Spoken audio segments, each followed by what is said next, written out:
ಮಿತ್ರರಿಗೂ ಸಹೋದರ ಸಹೋದರಿಯರಿಗೂ ನಾನು ಪರಿಸರ ದಿನಾಚರಣೆಯ ಒಂದು ವಿಷಯನ ತಿಳಿಸ್ತಾ ನಾನು ಹೇಳೋದೇನು ಅಂತಂದರೆ, ಪರಿಸರ ದಿನಾಚರಣೆಯ ದಿನ ಮಾತ್ರ ನಾವು ಸಸಿಗಳನ್ನ ನೆಡೋದು ಮತ್ತು ನಮ್ಮ ಪರಿಸರನ ಚೆನ್ನಾಗಿ ಇಟ್ಕೊಳ್ಳೋವಂಥ ಒಂದು ಕಾರ್ಯಕ್ರಮಗಳನ್ನ ನಾವು ಮಾಡ್ತೀವಿ.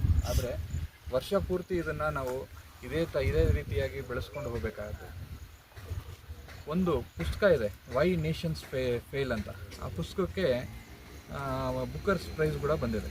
ಆ ಪುಸ್ತಕದಲ್ಲಿ ಆಥರ್ ಹೇಳ್ತಾರೆ, ಯಾವ ದೇಶದಲ್ಲಿ ಪರಿಸರನ ಚೆನ್ನಾಗಿ ಕಾಪಾಡ್ಕೊಂಡು ಹೋಗ್ತಾರೋ, ಯಾವ ದೇಶದಲ್ಲಿ ಕ್ಲೀನ್ಲಿನೆಸ್ನ ಚೆನ್ನಾಗಿ ಮೇಂಟೈನ್ ಮಾಡ್ಕೊಂಡು ಹೋಗ್ತಾರೋ, ಯಾವ ದೇಶದಲ್ಲಿ ಸಸಿಗಳು, ಗಿಡಗಳು, ಫಾರೆಸ್ಟು ಎಲ್ಲರನ್ನೂ ನ್ಯಾಚುರಲ್ ರಿಸೋರ್ಸಸ್ನ ಚೆನ್ನಾಗಿ ಮೇಂಟೈನ್ ಮಾಡ್ಕೊಂಡು ಹೋಗ್ತಾರೋ ಆ ದೇಶ ಡೆವಲಪ್ಡ್ ನೇಷನ್ ಅಂತ ಅನಿಸ್ಕೊಳ್ಳುತ್ತೆ ಅಂತ ಹೇಳ್ತಾರೆ.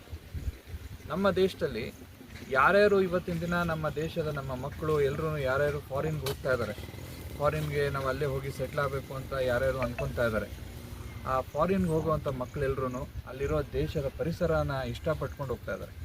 ಇವತ್ತು ನಾವು ಅಮೇರಿಕಾ ಅಂತ ಅನ್ಕೊಬೋದು, ಅಮೇರಿಕಾದಲ್ಲಿರುವಂಥ ಫಾರೆಸ್ಟ್ ಕವರ್ ನಮ್ಮ ದೇಶಕ್ಕೆ ಕಂಪೇರ್ ಮಾಡಿದ್ರೆ ಭಾಳ ಜಾಸ್ತಿ ಇದೆ.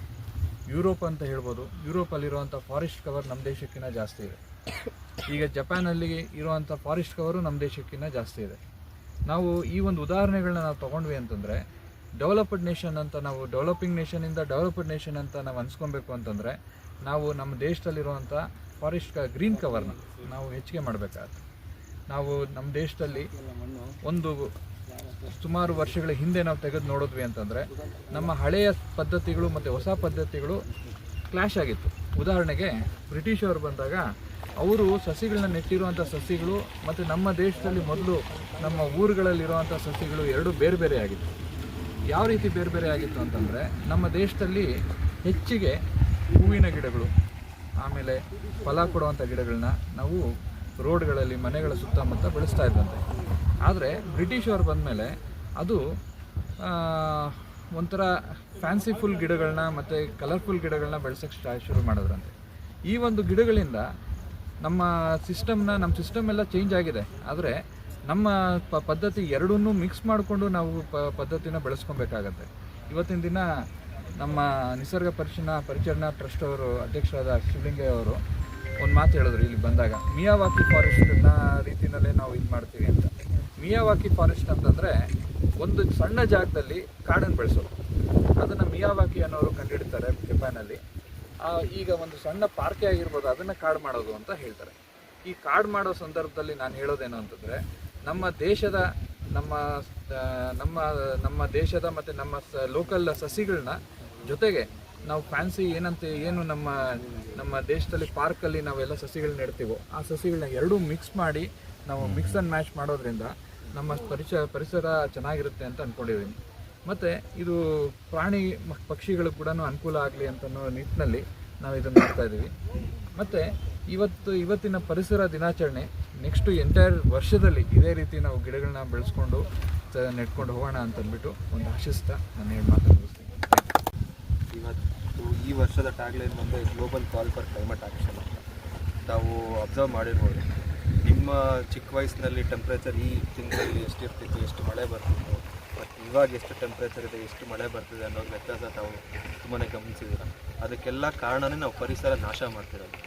ಏನು ಈ ಮಳೆಗಳನ್ನ ಹಿಡಿದಿಟ್ಟು ಮಳೆಗಳು ಬೀಳೋ ಥರ ಏನು ಮಾಡ್ತಿತ್ತು, ಕಾಡುಗಳಾಗಲಿ ಮರಗಳಾಗಲಿ ಏನು, ಅದು ಇವಾಗ ಅದೆಲ್ಲ ಏನು ನೋಡೋಕ್ಕೆ ಸಿಗ್ತಿಲ್ಲ.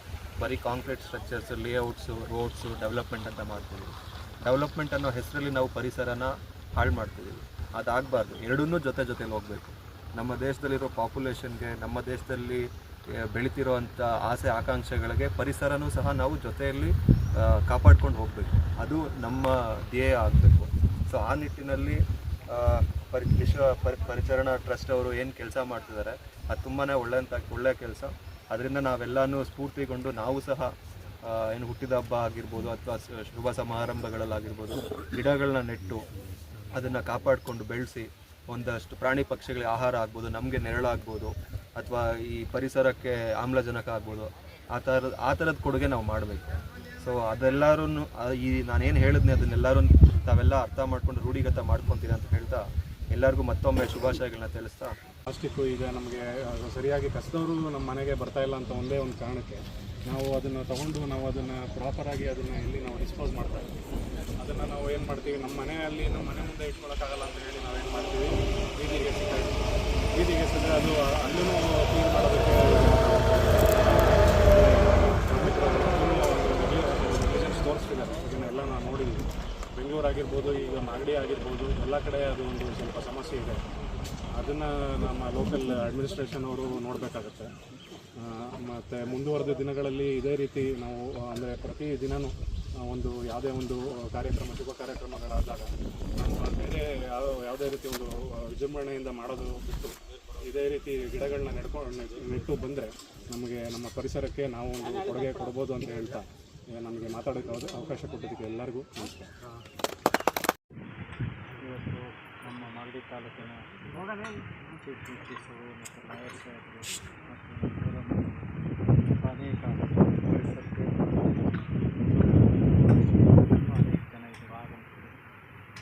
ಪತ್ರಕರ್ತರು ಸಹ ಆಗಮಿಸಿರೋದು ಧನ್ಯವಾದಗಳು. ಇಲ್ಲಿವರೆಗೂ ಸಂಕ್ಷಿಪ್ತವಾಗಿ ಎಲ್ಲ ವಿಷಯವನ್ನು ಎಲ್ಲರ ಗಮನಕ್ಕೆ ತಂದಿದ್ದಾರೆ. ಮಾಧ್ಯಮ ಮಿತ್ರರು ಎಲ್ಲವನ್ನ ಕೇಳಿಸ್ಕೊಂಡಿದ್ದೀರಿ. ಇದನ್ನು ಭಾಳ ಪ್ರಚಾರ ಕೊಟ್ಟು ಜನರಿಗೆ ಮನ್ನಣೆ ಆಗುವಂತೆ, ಮನವರಿಕೆ ಆಗುವಂತೆ ಅದನ್ನು ತಿಳಿಸಿದಾಗ ಇನ್ನೂ ಪರಿಸರದಲ್ಲಿ ಹೆಚ್ಚು ಮರಗಳು ಹಾಕ್ಬೋದು, ಬೆಳೆಸ್ಬೋದು ಅಂತ ಒಂದು ನಿಟ್ಟಿನಲ್ಲಿ ನಾನು ಸಹ ನನ್ನ ಜೀವನದ ಅವಧಿಯಲ್ಲಿ ಒಂದು 300ಕ್ಕೂ ಅಧಿಕ ತೆಂಗಿನ ಮರಗಳನ್ನು ಇಟ್ಟಿದ್ದೀನಿ. ಒಂದು 15,000ಕ್ಕೂ ಹೆಚ್ಚು ನೀಲಗಿರಿ ಮರಗಳನ್ನು ಹಾಕಿದ್ದೀನಿ. ಮತ್ತು ಸಪೋಟ ಗಿಡ ಒಂದು 150 ಹಾಕಿದ್ದೀನಿ.